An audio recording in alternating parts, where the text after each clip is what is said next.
you and I can get together. Let it start a revolution. Change the world to what it should be. And forget all this confusion. Hey guys, so I cut together, edited a little video and put it on about the prosperity gospel, and lots of people are asking how I am. So I thought I'd tell you. Obviously I look much better than I have because I've been able to eat, and bouncing back out of a state of fasting, you always look quite vibrant. But internally I'm still suffering, and I'm on opiate painkillers, which I've never done for the 2 years, but I've had cramp in my calves every day for 2 years, and I was under the impression, delusionment, as the projected image of what a man should be, I think. That pain is the making of you, and pain does make you, but there's no need to suffer. So I've tried them off the back of all the doctors have said take them.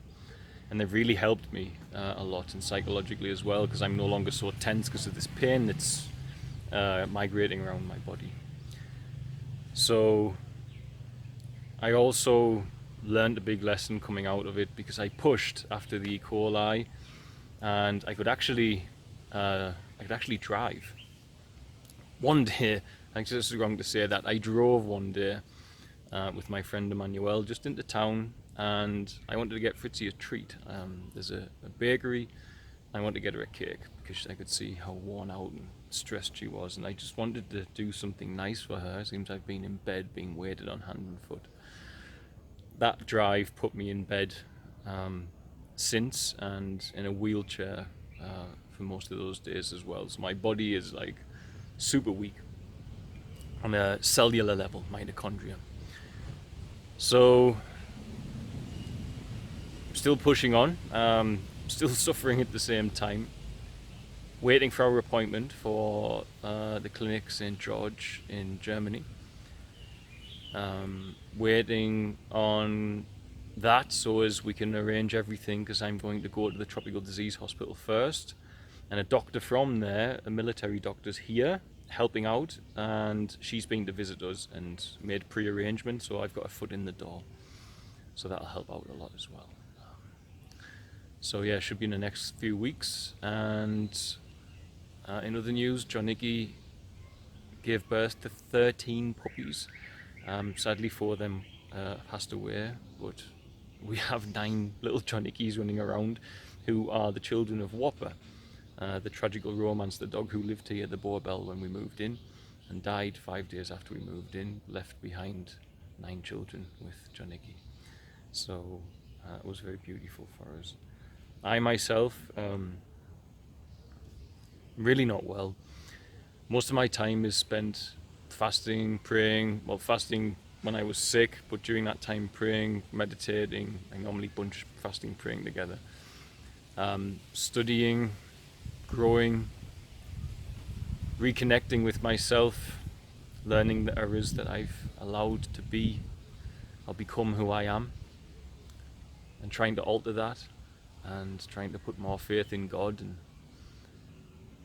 stop putting so much self-importance in myself, as if I don't post online, then God's not going to be able to help these children. This charity is big enough. People are not going to disappear. I closed my Facebook and Instagram. I've gone offline. Fritzy's still posting stuff there.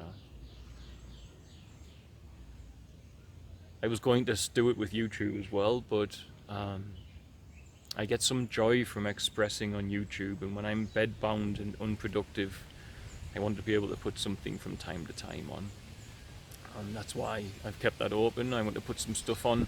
I've been pre-making a few videos, like the Maasai one I'd already started making, for example.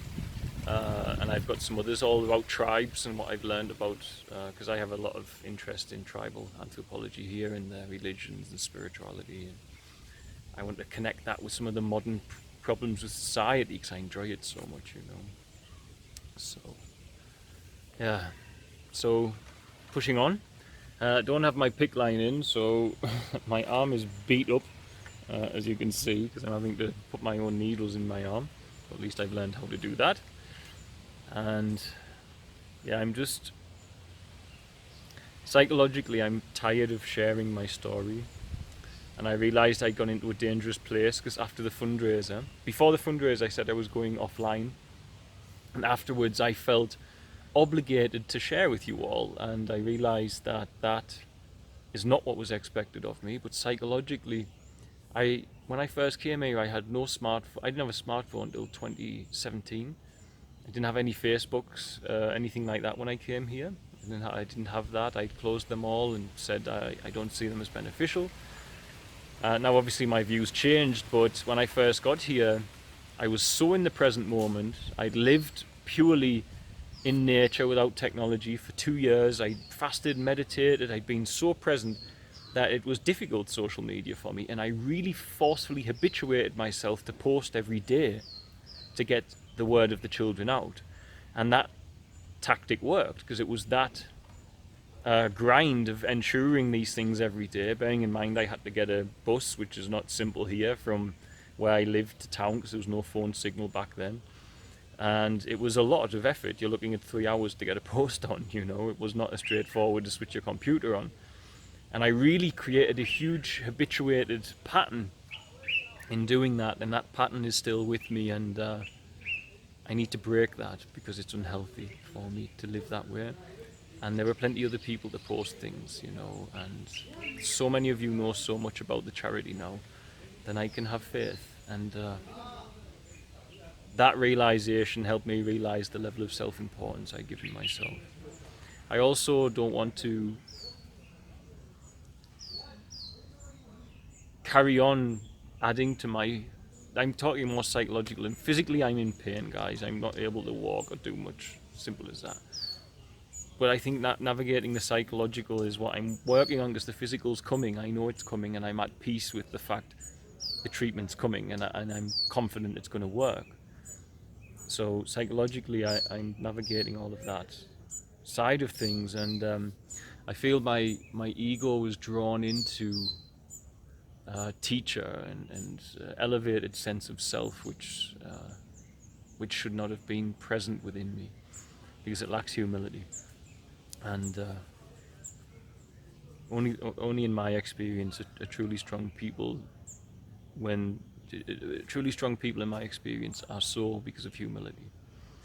And humility it's a hard thing. Once you say, oh, I'm humble, it's gone. You become conscious of humility, you lose it.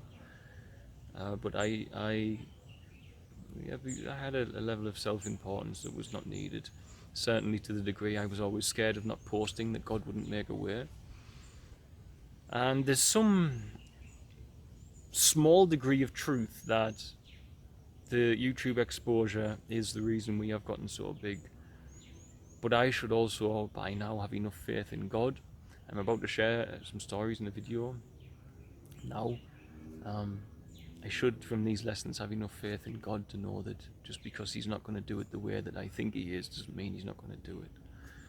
And it's nice to come back to that space of dependence, because I always wanted it to be that way, but I got a little bit lost in it all because it got so big so fast, So, yeah. I am a mess from it all. I will be seeking spiritual counsel in Europe. There are certain people on the planet who I confide in, and I will confide in them, and try to navigate some of this, what's going on in me. I'm going to label it trauma, because I think it is trauma. And I presume that will only assist with the physical healing I'll go through as well. So, for now, I'm going to carry on trying to gain weight as much as I can for treatment, and prepare for departure to Germany. My heart is stable when I take certain medications, especially, so I'll be able to fly as long as I'm on the business class flight, because even now I can feel my heart rate increasing, so between videos I have to go down horizontal to bring it down, which is quite tricky. So, but yeah, God will make a way, has He not already, But I love you all, and that's what's happening with me. The big positive news for me is John Icky's had all these babies. So beautiful. I'll maybe leave you with a clip of that. God bless, guys. Thank you. I love you. Can't hug you through a screen, but I wish I could. Bye. Thanks for watching. Don't forget to like, share and subscribe, as it really helps us to grow the channel and with it help more children here in Tanzania. Also, don't forget you can support our work by sharing with children in crisis here, be it sharing for a particular need or even sharing one-on-one support for education, housing, food and medical care. It can be done for as little as the cost of a cup of coffee a week back in the West after all. Just visit www.sharetanzania.co.uk to find out more. Lastly, remember you can also support us via Patreon, www.patreon.com/featherstail, and help keep us here in Tanzania to continue our work. The links for the website and for the Patreon are in the description box of this video. Love and light, guys. See you soon.